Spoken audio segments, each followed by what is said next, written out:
On a quiet winter night, in a seemingly peaceful neighborhood, a fire burned inside a home, but it wasn't meant for warmth.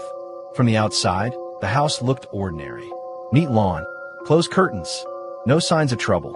But inside, a crime had just taken place that would haunt investigators for years. The man who lived there was known as calm, reserved, even polite. Neighbors described him as the kind of person who kept to himself. He was married to a woman who, by all accounts, was vibrant, outspoken, and deeply loved by her friends. But behind closed doors, their marriage was falling apart.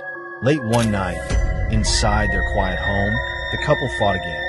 This time louder, angrier, more final. On that night, they started to argue. As usual, the argument escalated in the living room. In a moment of rage, the man attacked his wife. The confrontation turned deadly, and in the heat of the moment, he stabbed her again and again and again, and by the time it ended, she was no longer alive. Panic set in. Instead of calling for help, he made a decision that would define the rest of his life. In the same room stood the fireplace. He dragged her body across the floor and forced it into the hearth. She could hardly fit, but he squeezed her and then lit the fire. He stayed there for hours, feeding the flames, convinced that fire would destroy every trace of what he had done. By morning, he believed the evidence was gone.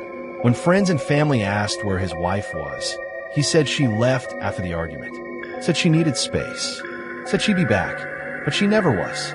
Police grew suspicious and decided to carry out an investigation in his house, as neighbors had testified to hearing the argument in the middle of the night.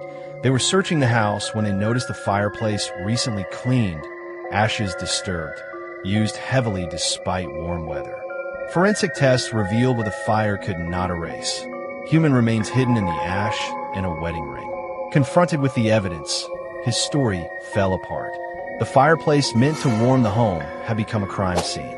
He was arrested, tried, and convicted of murder and sentenced to the electric chair. Today, the house is empty, and the fire that was meant to hide the truth only ensured it would be discovered.